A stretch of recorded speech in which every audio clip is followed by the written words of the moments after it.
Ooh, how's everybody doing?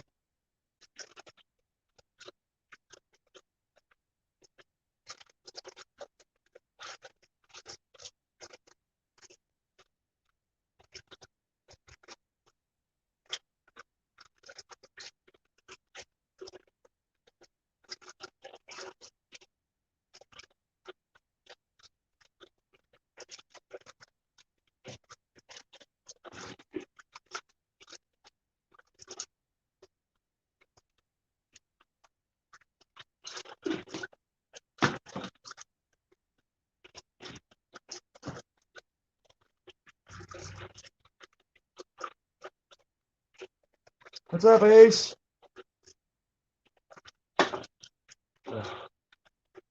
I heard dealing with that damn heat. It was only 100 today, but it was really humid. I even went fishing, didn't catch nothing. Is that better?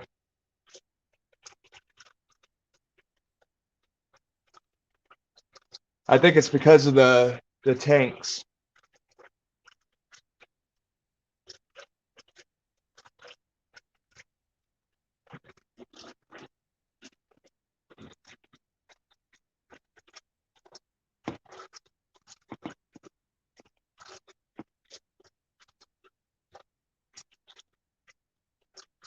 I'm kind of hoping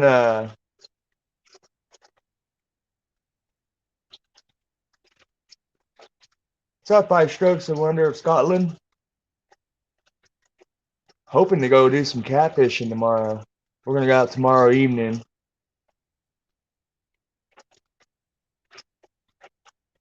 See if I can catch me a big old blue cat.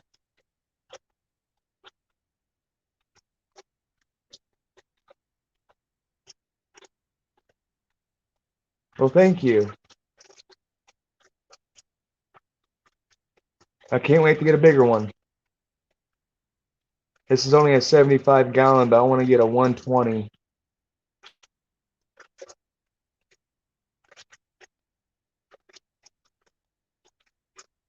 Yeah, Ace, I got a good friend coming into town tomorrow, and me and him are gonna go Saturday night, and then we're gonna go to hit up some creeks at Benbrook Lake. Uh, we're gonna go see if we can catch anything up in the creek mouths. Hopefully, I can catch me a carp. I'm going for flatheads. I'm going for blue cats.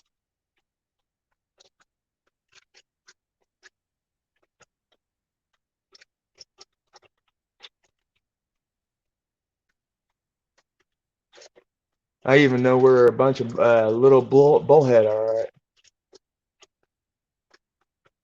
Oh yeah, I know I could build my own tank. I really want to. I just want to get better at my woodworking skills first.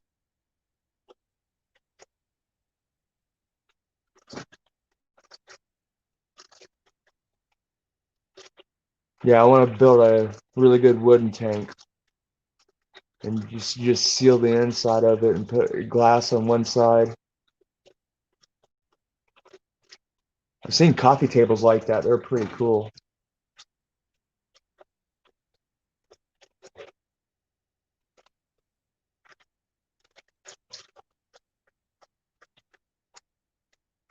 But that's what I do for a living. I basically do base trim, crown mold. I mean, put in doors.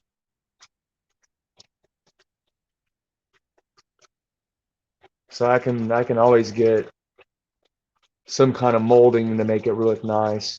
That's one thing about doing with this tank is putting a face molding on it, then building a cap for it for the top, the actual top itself right here.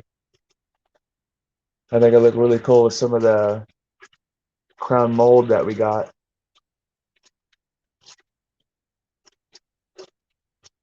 Because we're constantly throwing away like 2, 3 foot pieces. I mean, I could splice it together.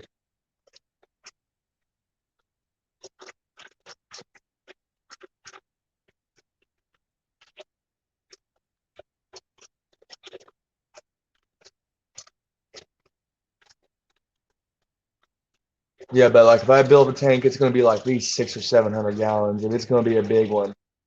I ain't gonna waste my time. I'm gonna make me something awesome.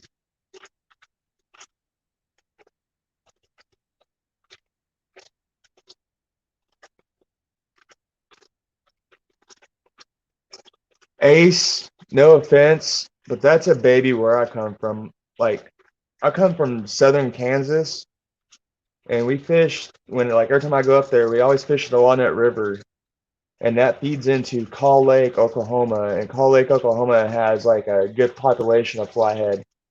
And so like every time around, like even around like it's a matter of fact around this time after the spawn and everything, they like to gather up and they're like this big old like bend. They just sit there and we just take big old like foot long gizzard shads if we can catch them, and just free line them in that little divot. And if it makes it over that divot, it's going to get hit. And we pulled like a 60 pounder, 70 pounders out of there. That was my first ever flathead. Was on a Zepco 33, and that thing was like 40 pounds, and it took like forever to get in.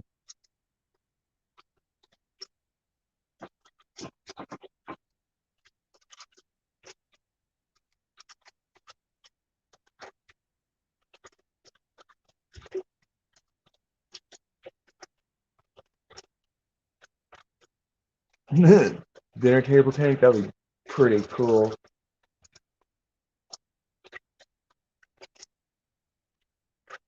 I just got to find a house that we're gonna stay at for a while. Like this house right here, we're just gonna sell it. It's just foundation work and pool work. We want to find somewhere where we don't have to really mess with it that much.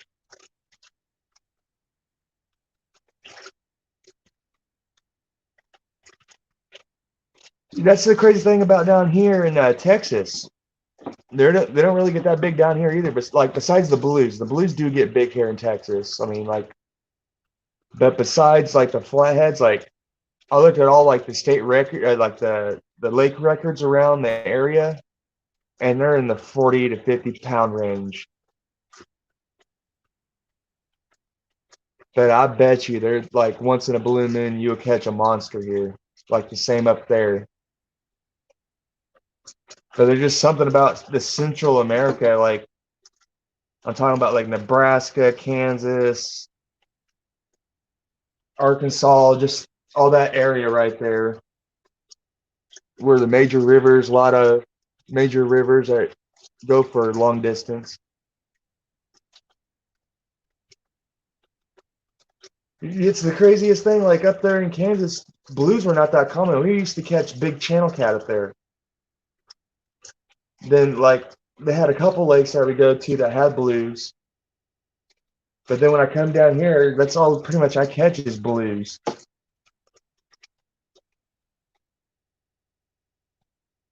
And all the channel cats are like 12 inches. Like probably my biggest channel cat I've caught down here was probably about a pound and a half. That's small. Maybe 2 pounds. It just blows my mind.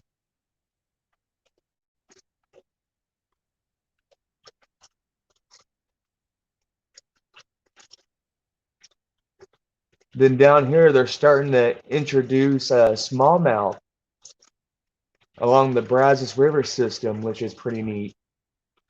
They've been trying to establish it for years, but I have never caught one. Never caught one at Lake Whitney, never caught one in the Brazos. But if you go down south to Austin, you can actually catch smallmouth because they have them in the Guadalupe River and the Pecos River.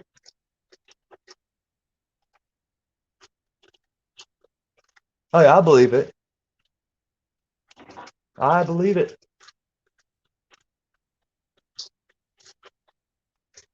I know this creek in Arlington that's like that, where it's not that big, but like every time it floods, man, it's a runoff from Lake Arlington. So basically, all the water just goes right through this big old park. And I know where all the pockets are, and you just hit it up like after it floods, man. Just go back there and hit it up. We got a lot of nice bass here too, but I haven't really caught a monster like in the DFW area.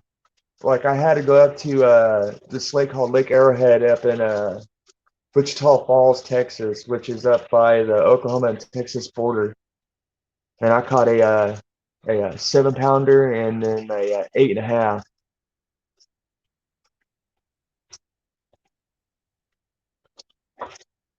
And I was using just a H2O Express swim bait, sexy shad, off of a main point right after the crappie, right when the crappie were spawning.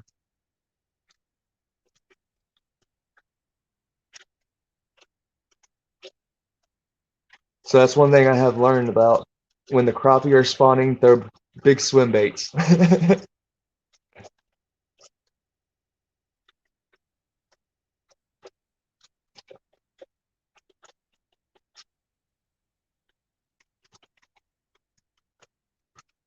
We got some nice stripers down here too. My biggest is about 30 inches, but I've seen them 40. Man, nice. That's a big boy. That's a bowling ball right there. It's a bass with a bowling ball in it.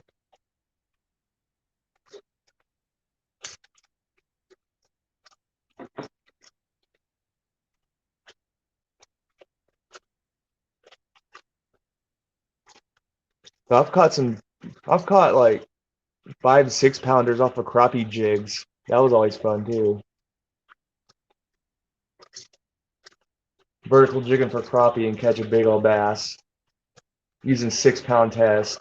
That's always fun.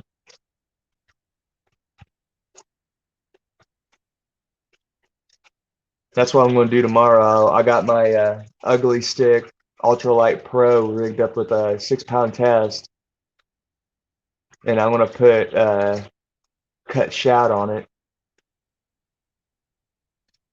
and see if I can catch me a good sized blue cat with 6 pound test and that little ultralight setup.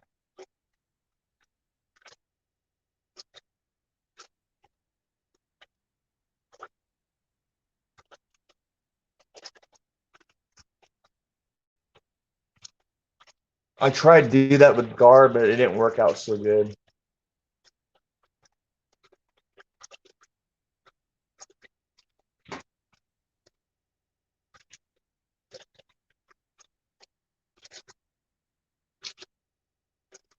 You can like, I like to use them Mr. Crappie little like swim jigs. Always a chartreuse and white. Or I like to use the Mr. Crappie, they have that fuzzy, not the fuzzy tail, but the skirted tail at the end. I forgot what they call them. Or a go-go minnow. Those are actually pretty fun to vertical jig.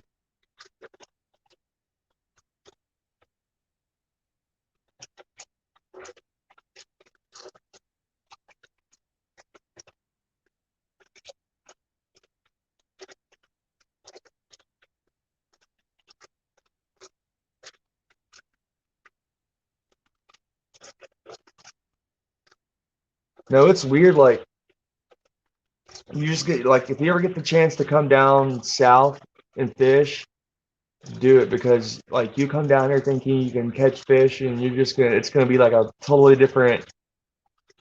Oh yeah, the gulp minnows are great, dude. But you need the whole bucket with you. And you get like the big bucket of the gulp minnows, not the little one. You need like the big bucket of them.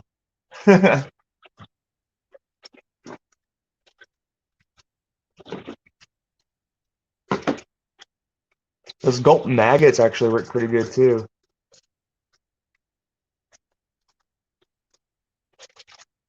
Actually got a bunch of those I think about a year ago at a Walmart here for like 50 cents a piece for a pack of them.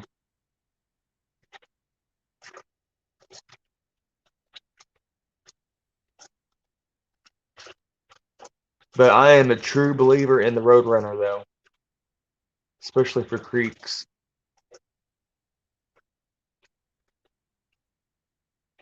You take a Roadrunner with a good little swim jig on it, man. Little swim soft plastic up trailing it. You're gonna sit there catch everything in the creek.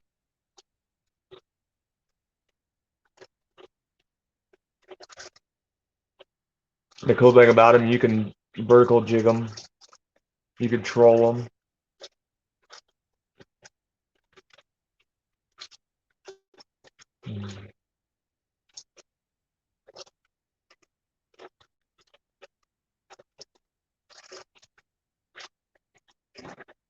Even trout like them. They like their little road runners.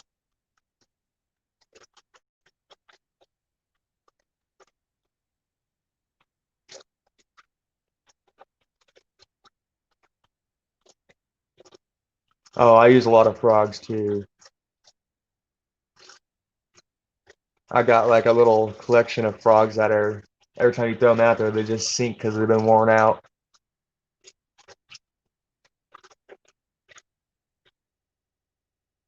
And I also use whopper ploppers, but I haven't really had that much luck with whopper ploppers.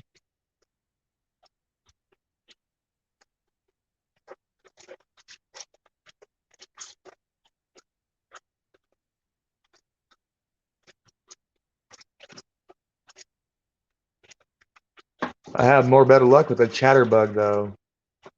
They love that chatterbug.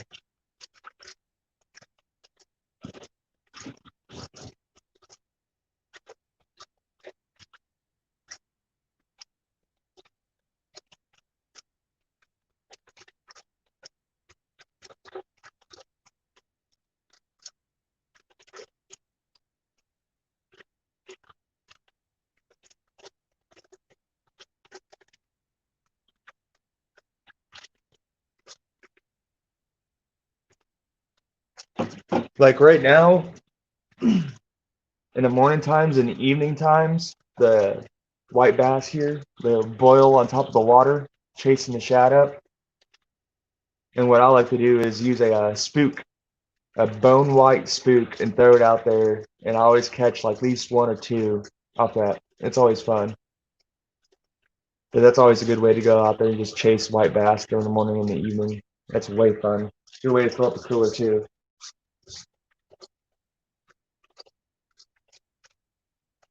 But you always got to have a follow-up rod just in case you always like you get a knot or something. Because man, you got to just be on it.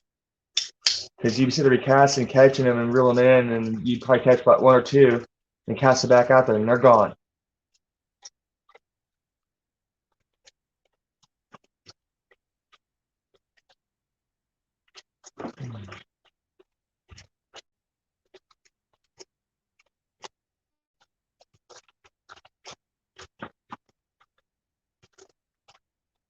I use dynamite. What's up, Matt?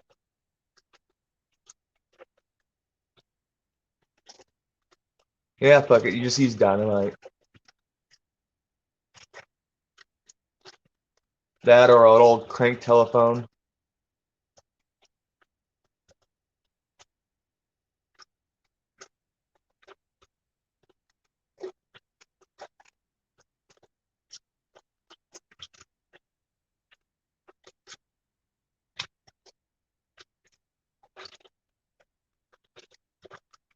How's the leg holding up, Matt?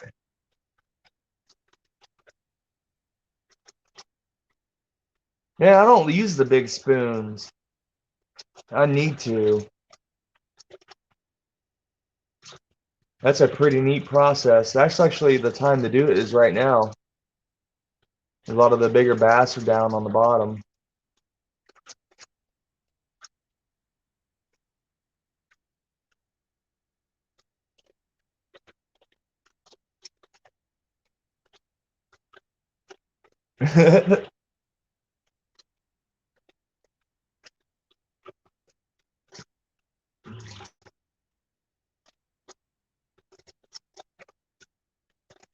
Or just go find a pond and blow up the dam on it and just hold a net over the stream.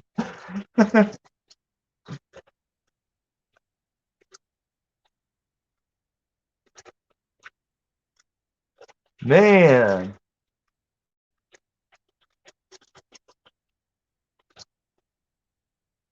take it easy, brother man.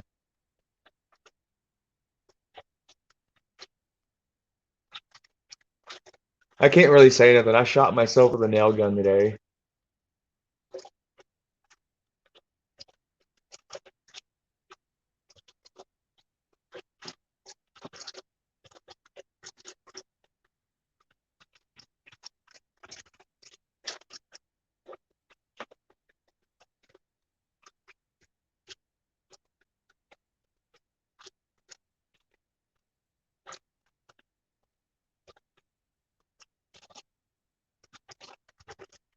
Oh.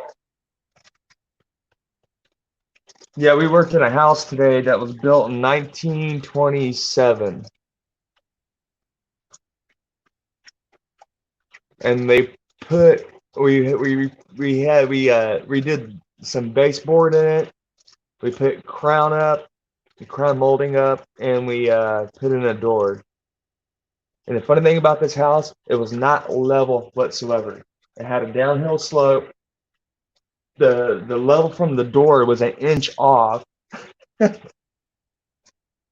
So we had to put this door in kind of awkward looking. So when we cased one side and cased it in on one side, and you looked from the other side before we cased it, we really did make some custom cuts just to make everything flush with it. It was horrible. Oh, my little girl's doing great, man. She's at daycare right now. I'm enjoying some quiet time.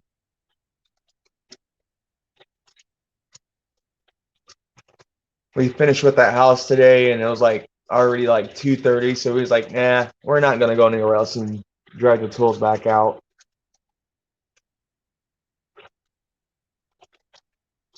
Yeah, my little one, she's gonna be a year old next month.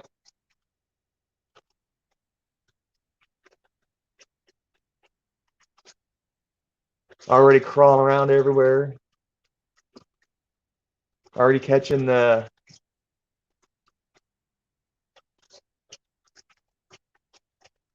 Oh, I bet nothing is square in that house. Dang, 1836. Wow, that's awesome, dude. I bet that house smells like when you work in it and you. I just don't know. These like certain houses like they have like an antique smell to them, like a really really old like musky wood smell.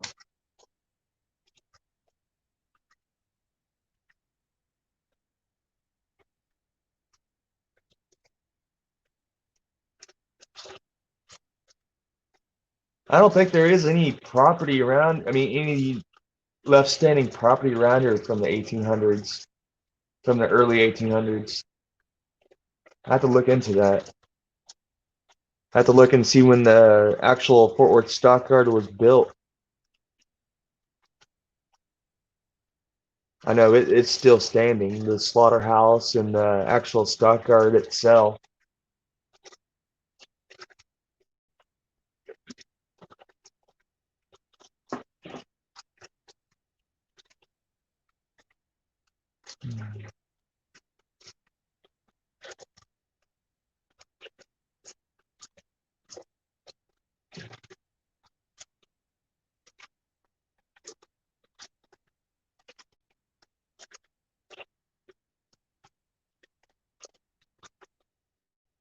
So the little Jack Dempsey's doing great and getting along with everybody. It seems like Gozer, the big Jack Dempsey I have, has kind of adopted the little one.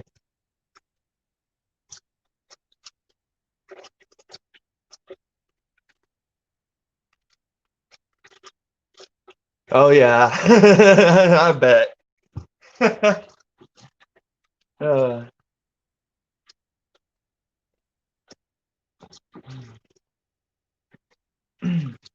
there's some places in this. Well, it's old downtown Fort Worth that is like that.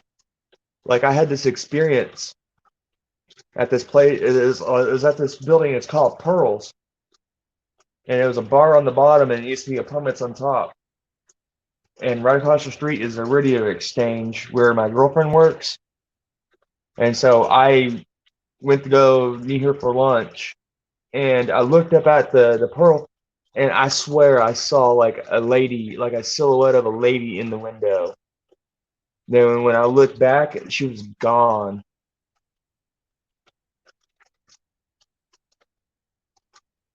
And so I did a bunch of research. They like hiding stuff. I like to hide stuff for myself all the time,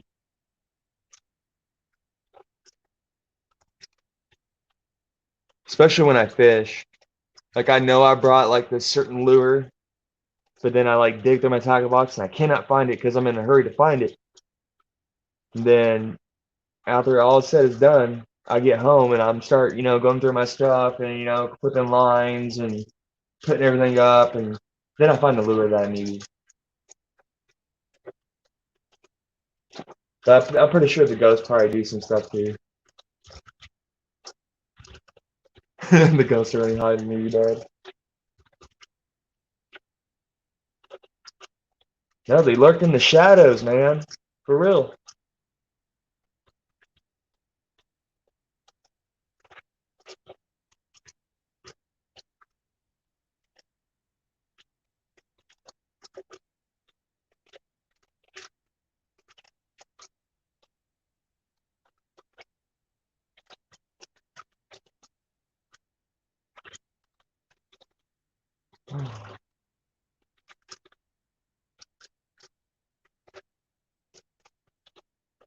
Well, I'm gonna stay on here for like at least another 10 minutes.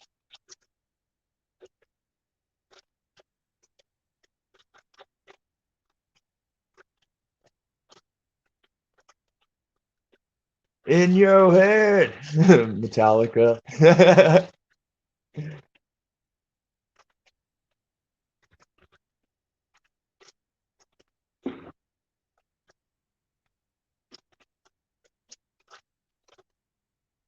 I like all music, but if you want to talk about rock, how's it going, Duckmaster? But if you want to talk about rock, man, I can get really deep into it, like with Pantera, Testament, well, Slayer. I mean, I can go all day about that stuff. That and country music.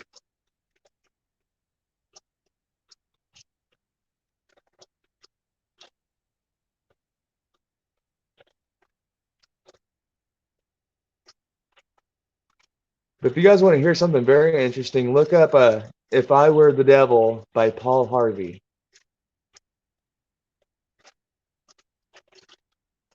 It was recorded in 1965.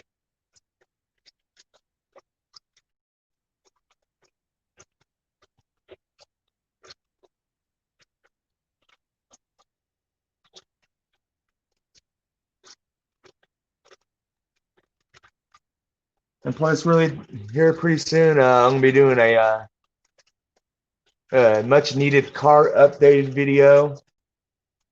I know I just left that out in the playing field, but I'm going to do that. And I also got a racing video with that car.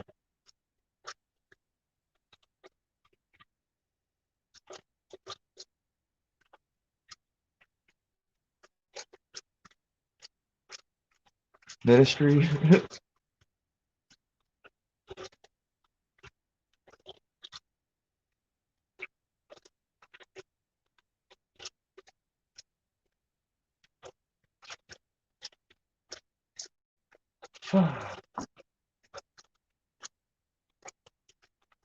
Led Zeppelin, AC/DC. Come on now. That's so mainstream. I knew I had a ding dong my ling long.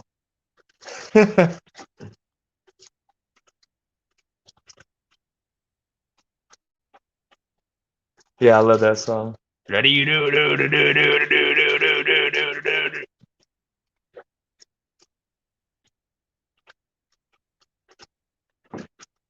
No, he's like, I knew I had to. Ling long, my ding dong. Or something like that. It was funny.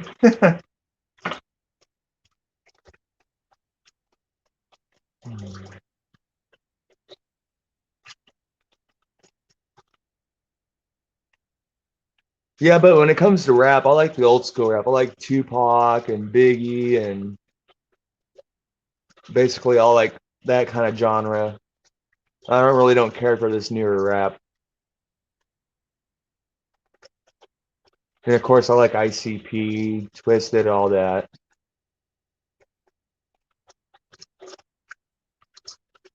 And when it comes to country, I like Texas Dirt Road, Texas Red Dirt Country. I love it. That's what I listen to every day when I go to work and at work.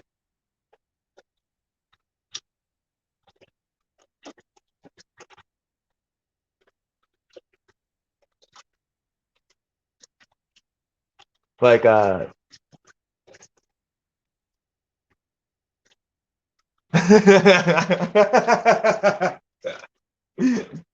yeah. That's one of those drunken nights where you just don't give a fuck.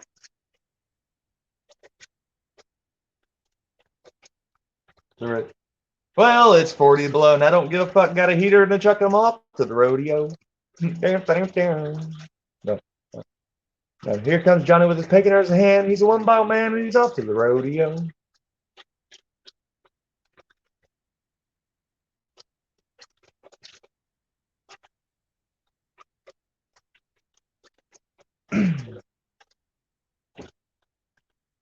I like Cody Jinks. You gotta look him up. He's really coming up in the country scene, but he's bringing that more of the old like the '90s country. That's what he kind of reminds me of. It's like '90s country, but now. And once you find him, you're gonna find everybody else.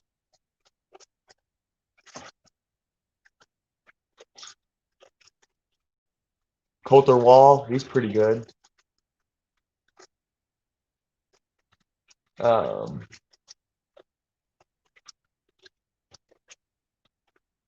I can't think right now. I got fishing on the mind. I just hope it doesn't storm tomorrow. No, my luck, it's probably gonna storm. But you know what? I'm gonna fish on the river no matter what.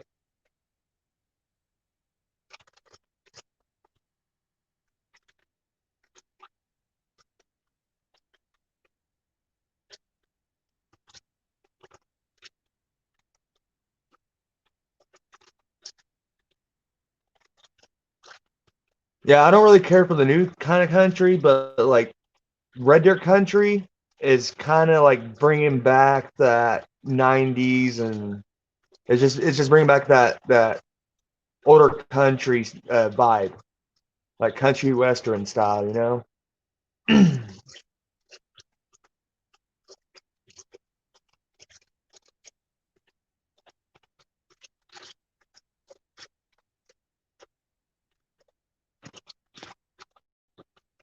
Hold on, y'all.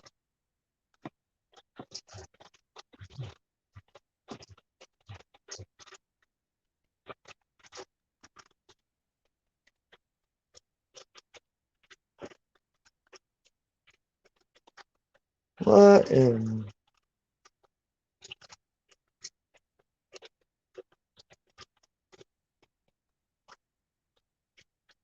I'm fixing to be 32.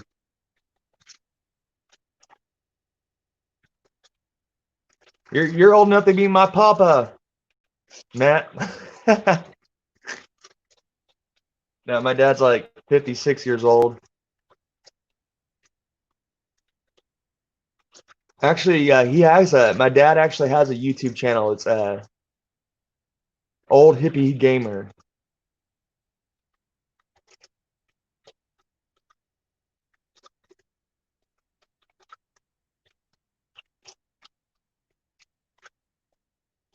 My dad's like a true hippie.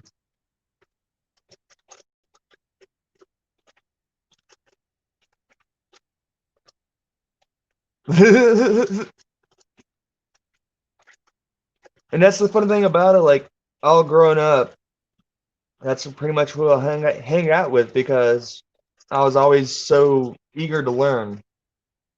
And what's the best people to learn from is just the older farts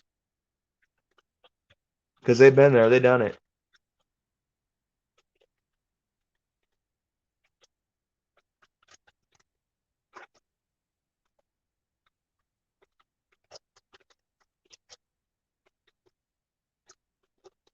That's about as old as my brother is. He's 38.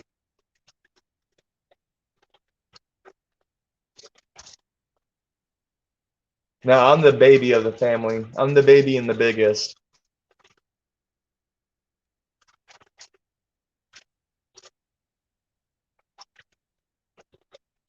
Yeah, I don't blame her. I still feel the same way. I still feel like I'm 20 some days, and I'm real hard. I'm at 12, 13. You know, I'm a big kid at heart. I really am.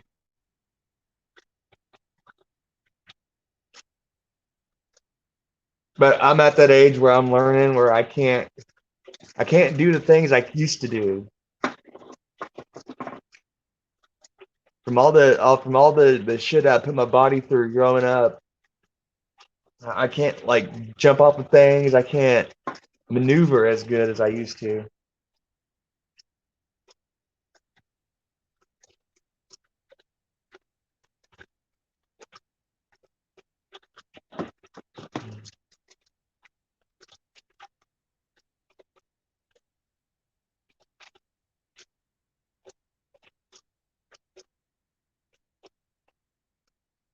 And I just noticed this in the last like 2, 3 years.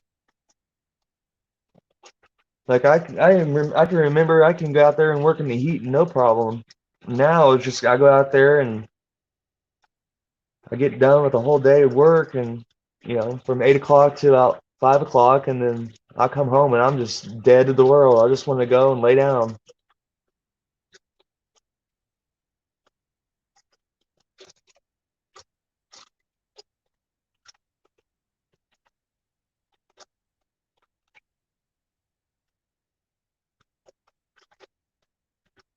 think it's because I'm not fishing enough.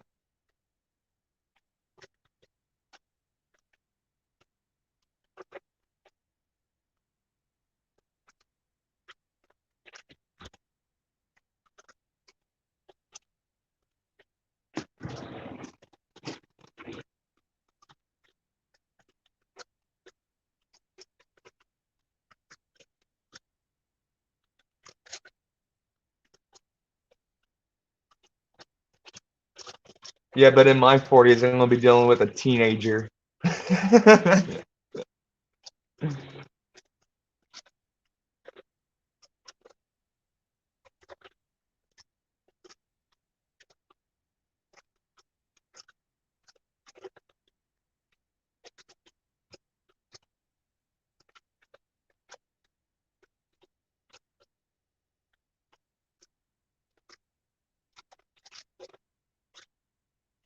Well, y'all, I'm gonna get off of here.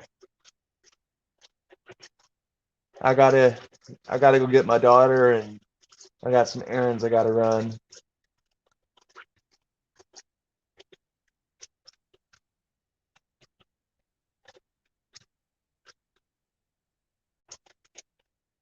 That's awesome, Ace. That is awesome.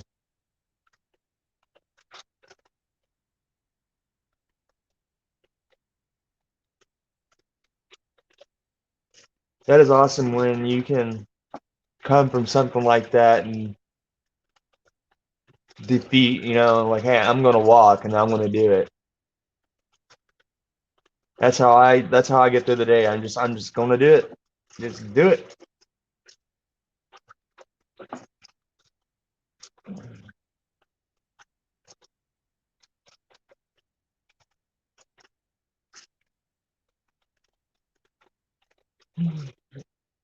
All right, y'all.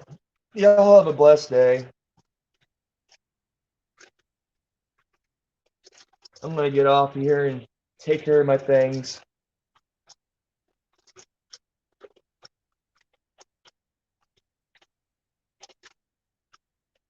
But I just don't want to leave the fish tank. It's so relaxing.